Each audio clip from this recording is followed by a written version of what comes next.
Hi friends, ಎಲ್ರಿಗೂ ನಮಸ್ಕಾರ. Welcome to my channel.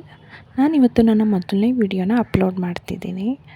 ತುಂಬ ದಿನದಿಂದ ವಿಡಿಯೋ ಅಪ್ಲೋಡ್ ಮಾಡಬೇಕು ಅಂತ ಇದ್ದೆ, ಬಟ್ ಟೈಮ್ ಅಡ್ಜಸ್ಟ್ ಆಗಿರಲಿಲ್ಲ. ಇವತ್ತು ಅಪ್ಲೋಡ್ ಮಾಡ್ತಿದ್ದೀನಿ. ನಿಮಗೆ ನನ್ನ ವಿಡಿಯೋ ಇಷ್ಟ ಆದರೆ ನೆಕ್ಸ್ಟ್ ನಾನು ಮಾಡೋ ವಿಡಿಯೋಸ್ ನೋಡಬೇಕು ಅಂತ ಅನಿಸಿದ್ರೆ ಪ್ಲೀಸ್ ನನ್ನ ಚಾನಲ್ನ ಸಬ್ಸ್ಕ್ರೈಬ್ ಮಾಡಿ. ನಾನು ಬೆಳಗ್ಗೆ 5 ಗಂಟೆಗೆ ಎದ್ದಿದ್ದೆ. ಯಾಕೆ ಅಂದರೆ ನನ್ನ ಮಗ 5 ಗಂಟೆಗೆ ಎದ್ದು ಆಟ ಆಡೋಕ್ಕೆ ಸ್ಟಾರ್ಟ್ ಮಾಡಿದ್ದ. ಅವನೊಂದು ರೌಂಡು ಆಟನ ಮುಗಿಸ್ಕೊಂಡು ಮಲಗಿದ್ದು 6:30ಗೆ. ಅವನಿಗೀಗ 9 ಮಂತ್ಸ್. ಸೊ ಅವನೊಂದೊಂದಿನ 3 ಗಂಟೆಗೆ, 5 ಗಂಟೆಗೆ, 6:30ಗೆ ಹೀಗೆಲ್ಲ ಹೇಳ್ತಾನೆ, ಆಟ ಆಡ್ತಾನೆ ಸ್ವಲ್ಪ ಹೊತ್ತು, ಮತ್ತು ಅವ್ನ ಪಾಡ್ಗೆ ಅವ್ನು ಮಲ್ಕೊಂಡ್ಬಿಡ್ತಾನೆ. ಹಾಗಾಗಿ ನಾನು ಅವನ ಜೊತೆ ಎದ್ದು ಅವನ್ನ ನೋಡ್ಕೋಬೇಕಾಗುತ್ತಲ್ಲ, ಹಾಗಾಗಿ ನಾನು ಹೇಳ್ಬೇಕಾಗುತ್ತೆ.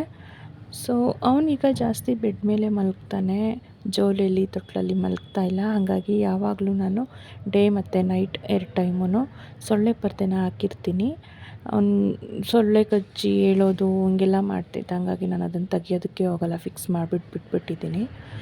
ಮತ್ತು ಇನ್ನೊಂದು ನನ್ನ ಕಾಟ್ಗೆ ಬೆಡ್ ಪ್ರೊಟೆಕ್ಟರ್ನ ಹಾಕಿದ್ದೀನಿ. ಅಂದರೆ ಅವನು ಎದ್ದರೆ ಮುಂದೆ ಬರೋದಕ್ಕಾಗಲ್ಲ. ಅದಂತೂ ನಂಗೆ ತುಂಬ ಯೂಸ್ ಆಗಿದೆ, ಯಾಕೆಂದರೆ ಅವ್ನು ಮಲಗಿದಾಗ ನಾನು ಅವನನ್ನು ಬಿಟ್ಟು ಕೆಲಸ ಮಾಡೋದಕ್ಕೆ ಹೋಗ್ತೀನಿ. ಸೊ ಆಗಲೇ 7 ಗಂಟೆ ಆಗಿದೆ. ಸೂರ್ಯ ನೋಡಿ ಎಷ್ಟು ಟೈಮ್ಗೆ ಎಷ್ಟೊಂದು ಬಿಸಿಲು ಅಂದರೆ ತುಂಬಾ ಬಿಸಿಲಿತ್ತು.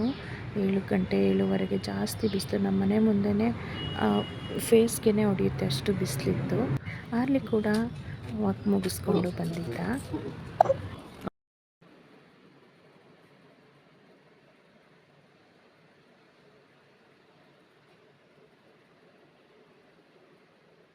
ನನ್ನ ಪಾಪನ ನೋಡ್ಕೊಳ್ಳೋದು ಮತ್ತು ನನ್ನ ಕೆಲಸ ಎಲ್ಲ ಒಬ್ಬಳೇ ಮಾಡ್ಕೊಳ್ಳೋದ್ರಿಂದ ತುಂಬ ಸುಸ್ತಾಗ್ತಿತ್ತು. ಈ ಜ್ಯೂಸನ್ನ ಕುಡಿಯೋಕ್ಕೆ ಸ್ಟಾರ್ಟ್ ಮಾಡಿದ್ಮೇಲೆ ಸ್ವಲ್ಪ ಅಷ್ಟು ಸುಸ್ತು ಅನಿಸಲ್ಲ, ಮತ್ತು ಸ್ಕಿನ್ ಕೂಡ ಗ್ಲೋ ಆಗ್ತಾ ಬರ್ತಿದೆ. ಯಾರಿಗೆಲ್ಲ ಸುಸ್ತು ಅನಿಸುತ್ತೆ ಅವರೆಲ್ಲ ಜ್ಯೂಸನ್ನ ಕುಡಿದು ಟ್ರೈ ಮಾಡಿ, ನಿಮಗೆ ಇದ್ರ ಬಗ್ಗೆ ಗೊತ್ತಾಗುತ್ತೆ. ನಾನು ಕೂಡ ಇದನ್ನು ರೆಫರ್ ಮಾಡ್ತೀನಿ. ಸೊ ಇದ್ರ ಬಗ್ಗೆ ಡೀಟೇಲ್ ಆಗಿ ಇನ್ನೊಂದು ದಿನ ವಿಡಿಯೋ ಮಾಡಿ ಹಾಕ್ತೀನಿ.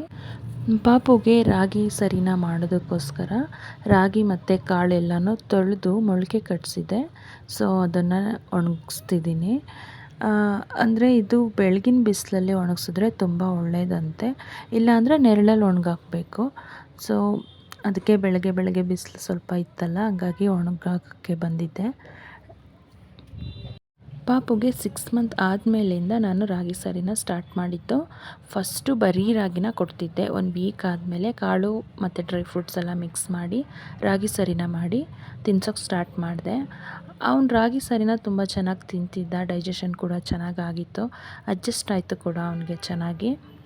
ಸೊ ಅದು ಹಿಟ್ಟು ಖಾಲಿಯಾಗಿತ್ತು, ಹಾಗಾಗಿ ಮತ್ತೆ ಮಾಡೋದಕ್ಕೆ ಎಲ್ಲ ತೊಳೆದು ಮೊಳಕೆ ಬರೆಸಿ ಈಗ ಒಣಗಾಕ್ತಿದ್ದೀನಿ. ಇದನ್ನು ಒಂದು 3 to 4 ಡೇಸ್ ನಾನು ನೆರಳಲ್ಲೇ ಒಣಗಿಸ್ತೀನಿ.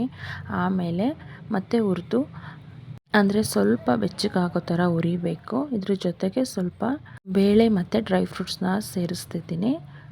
ಇದನ್ನು ಪೌಡ್ರ್ ಮಾಡಾದಮೇಲೆ ಒಂದು ಕಾಟನ್ ಬಟ್ಟೆಯಲ್ಲಿ ಜಡಿ ಇಟ್ಕೊಂಡು ಶೋಧಿಸ್ಕೊಂಡು ಇಟ್ಕೋತೀನಿ.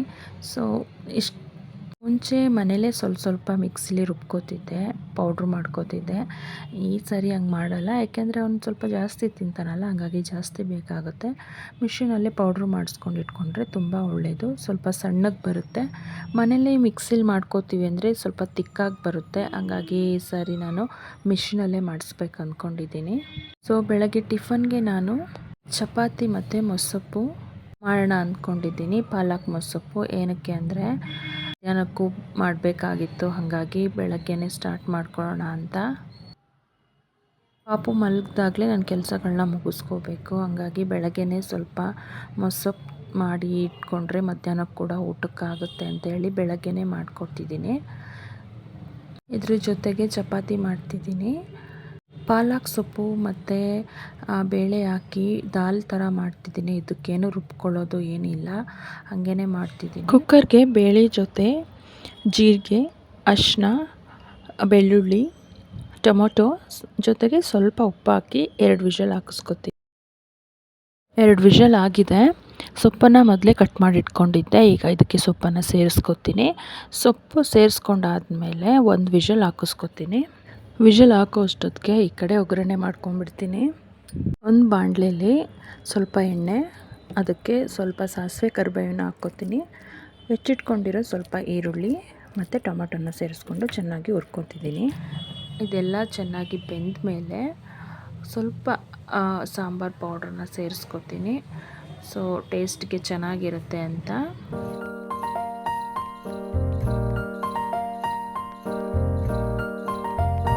ಫ್ರೆಂಡ್ಸ್, ಈ ಮೊಸಪ್ಪಂತೂ ತುಂಬ ಬೇಗ ಆಗುತ್ತೆ. ಯಾರಿಗಾದರೂ ಟೈಮ್ ಇಲ್ಲ ಬೇಗ ಮಾಡಬೇಕು, ಅರ್ಜೆಂಟಾಗಿ ಏನಾದರೂ ಅಡುಗೆ ಮಾಡಬೇಕು ಅಂತ ಅಂದರೆ ಈ ಥರ ನೀವು ಟ್ರೈ ಮಾಡ್ಬೋದು. ಜಸ್ಟ್ ಕುಕ್ಕರಲ್ಲಿ 2 ವಿಷಲ್ ಹಾಕಿಸ್ಕೊಂಡು ಅದಕ್ಕೆ ಒಗ್ಗರಣೆ ಹಾಕ್ಕೊಂಡ್ರೆ ದಾಲ್ ರೆಡಿ ಆಗುತ್ತೆ.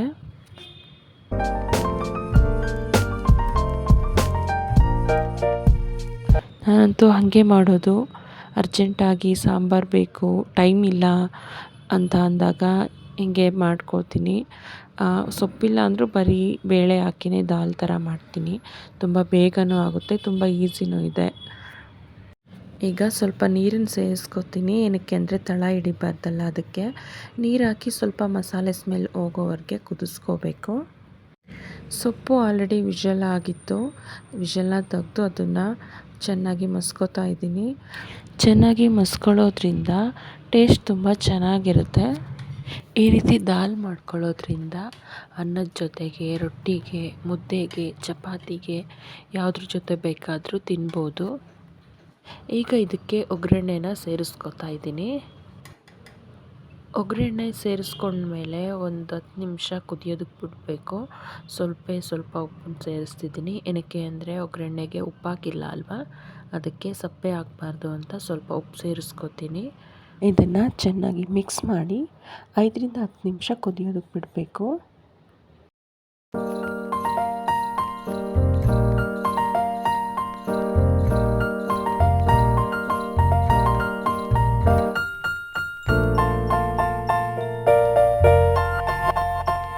ನೋಡಿ, ಈಗ ಕುದಿಯೋದಕ್ಕೆ ಸ್ಟಾರ್ಟ್ ಆಯಿತು. 1-2 ನಿಮಿಷ ಚೆನ್ನಾಗಿ ಕುದಿಸ್ತೀನಿ. ಅದು ಮಸಾಲೆ ಎಲ್ಲ ಮಿಕ್ಸ್ ಆಗಬೇಕಲ್ಲ, ಅದಕ್ಕೆ. ನೋಡಿ, ಪಾಲಕ್ ದಾಲ್ ರೆಡಿಯಾಗಿದೆ. ಈಗ ಚಪಾತಿನ ರೆಡಿ ಮಾಡ್ಕೊತೀನಿ. ಫಸ್ಟು ಚಪಾತಿ ಎಲ್ಲ ಮಾಡೋದಕ್ಕೆ ಬರ್ತಿರಲಿಲ್ಲ. ಮದುವೆ ಆದಮೇಲೆ ನಮ್ಮತ್ತೆ ನನಗೆ ಹೇಳ್ಕೊಟ್ರು. ಮುಂಚೆ ಮಾಡ್ತಿದ್ದೆ, ಆದರೆ ಸಾಫ್ಟಾಗಿ ಬರ್ತಿರಲಿಲ್ಲ. ಈಗ ಹೆಂಗೆ ಮಾಡೋದು ಅಂತ ತೋರಿಸ್ಕೊಟ್ಟಿದ್ದಾರೆ. ನಮ್ಮತ್ತೆ ಮನೇಲಿ ನೈಟ್ ಊಟಕ್ಕೆ ಚಪಾತಿ ತಿನ್ನೋದು ಜಾಸ್ತಿ, ಹಾಗಾಗಿ ಅವ್ರು ಜಾಸ್ತಿ ಚಪಾತಿನ ಮಾಡ್ತಾರೆ. ನಾನು ಅದಕ್ಕೆ ಚಪಾತಿ ಮಾಡೋದನ್ನು ಕಲ್ತ್ಕೊಂಡೆ. ಸ್ವಲ್ಪ ಹಿಟ್ಟನ್ನು ತಗೊಂಡು ಉಂಡೆ ಮಾಡಿಕೊಂಡು ಅದನ್ನು ಸ್ವಲ್ಪ ಲಟ್ಟಿಸ್ಕೊಬೇಕು. ಅದಾದಮೇಲೆ ಸ್ವಲ್ಪ ಎಣ್ಣೆ ಹಾಕ್ಕೊಂಡು ಸ್ವಲ್ಪ ಮಡ್ಚ್ಕೋಬೇಕು, 2 ಲೇಯರ್ ಥರ. ಮತ್ತು ಲಟ್ಟಿಸ್ಕೊಬೇಕು. ಹಿಂಗೆ ಮಾಡೋದ್ರಿಂದ ಸಾಫ್ಟಾಗಿರುತ್ತೆ ಮತ್ತು ಲೇಯರ್ ಥರ ಇರುತ್ತೆ.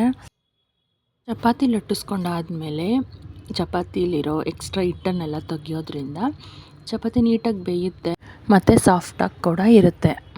ಚಪಾತಿ ಬೇಯಿಸುವಾಗ ಫಸ್ಟು ಹೆಂಚನ್ನು ಚೆನ್ನಾಗಿ ಕಾಯಿಸ್ಕೊಬೇಕು. ಆಮೇಲೆ ಲಟ್ಟಿಸ್ಕೊಂಡಿರೋ ಹಿಟ್ಟನ್ನು ಹೆಂಚು ಮೇಲೆ ಹಾಕಬೇಕು. ಸಣ್ಣ ಉರಿಲಿ ಬೇಯಿಸಿದ್ರೆ ಚಪಾತಿ ಚೆನ್ನಾಗಿ ಬೇಯುತ್ತೆ. ಸ್ವಲ್ಪ ಬೆಂದಾದಮೇಲೆ ಅದ್ರ ಮೇಲೆ ಎಣ್ಣೆ ಇಲ್ಲ ತುಪ್ಪನ ಹಾಕಿದ್ರೆ ನೀಟಾಗಿ ಬೇಯ್ಕೊಳ್ಳುತ್ತೆ. ಇಲ್ಲ ಅಂದರೆ ಅರ್ಧ ಬೆಂದಿರೋದು, ಇಲ್ಲ ಸೈಡಲ್ಲೆಲ್ಲ ಹಿಟ್ಟಿರ್ತಾರೆ ಹಂಗೆ ಇರೋದು, ಹಂಗೆಲ್ಲ ಆಗುತ್ತೆ. 2 ಕಡೆಯೂ ಕೂಡ ಸ್ವಲ್ಪ ಬೇಯಿಸ್ಕೊಂಡು ಎಣ್ಣೆ ಹಾಕಿ ಆಮೇಲೆ ಚೆನ್ನಾಗಿ ಬೇಯಿಸ್ಕೋಬೇಕು. ಹಿಟ್ಟು ಕಲಿಸ್ಕೊಳ್ಳುವಾಗಲೇ ಚೆನ್ನಾಗಿ ಅದಕ್ಕೆ ಕಲಿಸ್ಕೊಂಡಿರಬೇಕು. ತೆಳ್ಳಗಾದ್ರೂ ಗಟ್ಟಿ ಆದ್ರೂ ಲಟ್ಟಿಸ್ಕೊಳ್ಳೋದಕ್ಕೆ ಕಷ್ಟ ಆಗುತ್ತೆ. ನಾನು ಕಲಿಸ್ಕೊಂಡಿರೋ ಹಿಟ್ಟು ಸ್ವಲ್ಪ ತೆಳ್ಳಗಾಗಿದೆ, ನೋಡಿ ಅಂಟ್ಕೋತಾ ಇದೆ. ಹಿಟ್ಟನ್ನು ಸ್ವಲ್ಪ ಜಾಸ್ತಿ ಹಾಕ್ಕೊಂಡು ಲಟ್ಟಿಸ್ಕೊತಾ ಇದ್ದೀನಿ.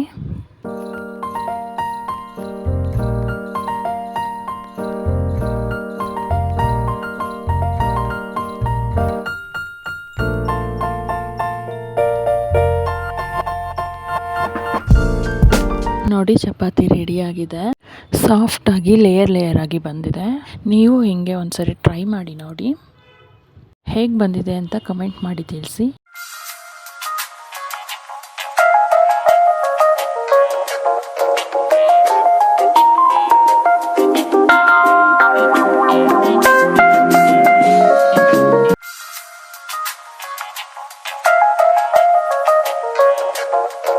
ನಮ್ಮ ಪಾಪು ಆಗಲೇ ಎದ್ದಿದ್ದ.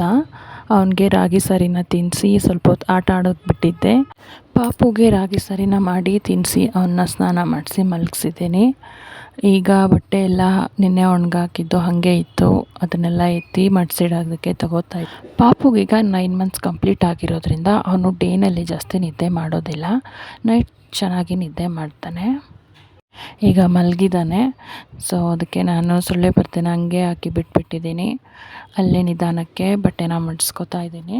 ಪಾಪು ಒಂದೊಂದು ಸಾರಿ ಮಲಗಿಸಿ ಅರ್ಧ ಗಂಟೆಗೆ ಎದ್ಬಿಡ್ತಾನೆ, ಇಲ್ಲ ಒಂದೊಂದು ದಿನ 1 ಅವರು 1.5 ಅವರ್ವರೆಗೂ ನಿದ್ದೆ ಮಾಡ್ತಾನೆ. ಆ ಟೈಮಲ್ಲಿ ನಾನು ಈ ಥರ ಮನೆ ಕೆಲಸಗಳನ್ನ ಮಾಡ್ಕೋತೀನಿ, ಸ್ವಲ್ಪ ಹೊತ್ತು ರೆಸ್ಟ್ ತಗೋತೀನಿ. ಒಂದೊಂದು ದಿನ ನಿದ್ದೆನೇ ಮಾಡೋದಿಲ್ಲ, ಫುಲ್ ಡೇ ಆಟ ಆಡ್ಕೊಂಡಿರ್ತಾನೆ. ಸ್ನಾನ ಮಾಡಿಸಿದ್ರೂ ನಿದ್ದೆ ಮಾಡಲ್ಲ.